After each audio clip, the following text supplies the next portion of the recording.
आज जन्माष्टमी पर्व धूमधाम से मनाया गया। इस अवसर पर अनेकों स्थानों पर कार्यक्रमों का आयोजन किया गया। होडल के मरौलियों वाली बगीची पर भगवान कृष्ण जन्मोत्सव कार्यक्रम का आयोजन किया गया। मंदिर परिसर को गुब्बारे व रंगीन लाइटों से सजाया गया। इस कार्यक्रम में मरौलिया परिवार के अजय बंसल, राजू, मनोज बंसल, बलराम बंसल ने विशेष सहयोग प्रदान किया। एस्कॉन सेंटर होडल द्वारा अग्रवाल भवन में जन्माष्टमी कार्यक्रम का आयोजन किया गया।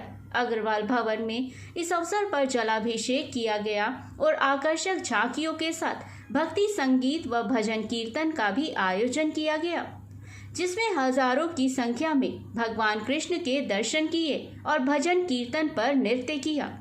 यहाँ पर आने वाले भक्तजनों को प्रसाद का भी वितरण किया गया। एस्कॉन सेंटर से जुड़े पंकज गोयल, अंजू सिंगला, कपिल बंसल ने बताया कि लगातार कई सालों से एस्कॉन सेंटर होडल द्वारा कृष्ण जन्माष्टमी पर इस कार्यक्रम का आयोजन किया जाता है, जिसमें भारी संख्या में भक्तजन भाग लेते हैं। ब्रह्म कुमारी सेंटर होडल द्वारा भी जन्माष्टमी पर्व धूमधाम से मनाया गया। इस कार्यक्रम के मुख्य अतिथि राजीव डेविड बंसल, अनिल सिंगला, बंटी नागल, बंटी पंडित जी, बलराम बंसल, मदन भैया, कमल खन्ना, HGM विद्यालय के डायरेक्टर ज्ञानचंद आदि मौजूद थे। इस अवसर पर केंद्र संचालिका बहन पूनम व शालू गुप्ता के द्वारा जन्माष्टमी पर सभी को बधाई दी और इस अवसर पर अपनी बुराइयों को समाप्त करके अच्छाइयों को अपनाने का भी आह्वान किया गया। इस अवसर पर भगवान कृष्ण, राधा अन्य की भी झांकियां सजाई गई तथा भक्तजनों को प्रसाद का भी वितरण किया गया। शहर के हजारों भक्तजनों ने इन झांकियों के दर्शन प्राप्त करके भगवान का आशीर्वाद लिया। होडल के पथवारी मंदिर पर भी जन्माष्टमी कार्यक्रम का आयोजन किया गया।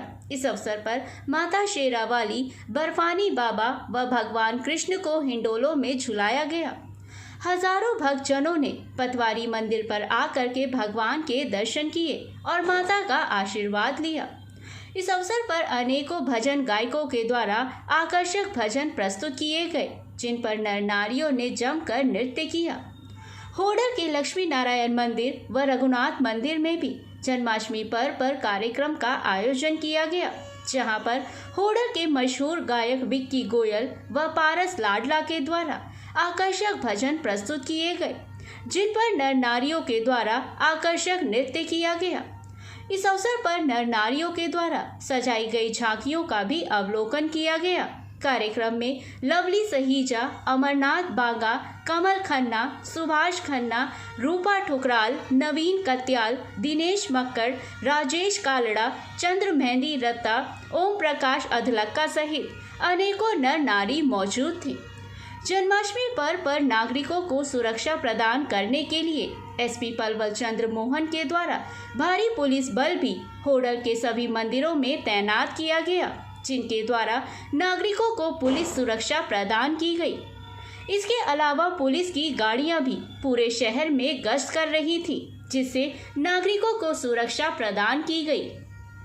के पावन पर्व की वैकुंठ नगरी आह्वान करने की सबको बहुत बहुत शुभकामनाएं हैं। जैसे हमने झांकी शिव सागर में शेषैया की देखी, जो विष्णु जी आराम से, विष्णु भगवान जी आराम से निश्चिंत साथ लेटे हुए हैं। साथ साथ हमारे राधे कृष्ण श्री लक्ष्मी नारायण जी भी है, बाहर गोपेश्वर भगवान भी है, रामेश्वर भगवान भी है। अर्थात देव के देव महादेव वो हमें क्या चाहते हैं कि सब में एक मत हो, एक भावना हो, एक राज्य हो।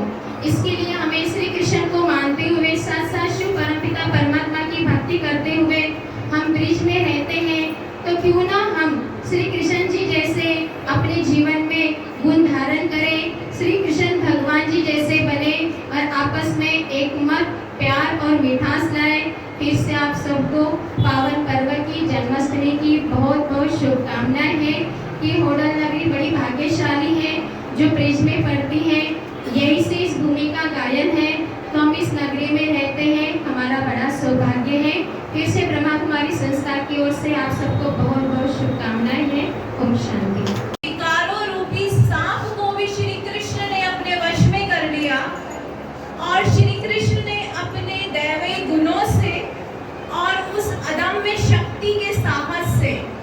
इस विकारों रूपी सांप को भी अपनी छत्र छाया बना लिया। जैसा कि हम देखते हैं, जब श्री कृष्ण का जन्म हुआ और वासुदेव जी नदी पार करके उनको लेकर जा रहे थे, तो स्वयं शेष नाग उनकी छत्र छाया बन जाते हैं और उसी का प्रतीक विष्णु जी को शेष शैया पे दिखाते हैं। जिस नाग से हम डरते हैं, नाग अर्थात सांप है, प्रतीक हमारे ही जीवन में आने वाले विकार, हमारे ही जीवन में उत्पन्न होने वाले हमारे ही अंदर बुराइयां। तो उन बुराइयों को समाप्त करने की हिम्मत, उन बुराइयों को समाप्त करने की ताकत श्री कृष्ण में थी और वही बुराइयां उनकी छत्र छाया बन गया, उनकी शेष शैया बन गया। तो ये हमें हमारे देवता, हमारे पूर्वज हमें सिखाते हैं कि हमें भी अपने विकारों को जीतने का प्रयास करना है। परमात्मा शक्ति से, परमात्मा ध्यान से हमारे अंदर वो अदम्य शक्ति आ सकती है कि हम अपने ही विकारों को जीत सकते हैं और उसकी शेष शैया बना सकते हैं। और विष्णु जी आराम से ध्यान मुद्रा में बैठे हैं, प्रसन्न मुद्रा में बैठे हैं, उन्हें ये विकार टच भी नहीं कर सकते। और दूसरी तरफ वो स्वर्ग का नजारा दिखाया गया है जहाँ पर राधे कृष्ण, लक्ष्मी नारायण, गोप गोपियाँ सब मिलजुल कर एक साथ रहते हैं। तो ये हमें दर्शाते हैं ऐसे दुनिया का जहाँ हम सब मिलकर रहें, एक दूसरे से प्रेम से रहें, एक दूसरे के साथ सहयोग से रहें, एक दूसरे के साथ मिलजुल कर रहें। तो ऐसा सुंदर ये दिवस हम सबको बहुत शुभ शिक्षाएं और प्रेरणा देने वाला, हम सब आगे इससे संदेश लेकर अपने जीवन को बहुत सुंदर बनाएं। आप सबको इस पावन दिवस की बहुत शुभकामनाएं।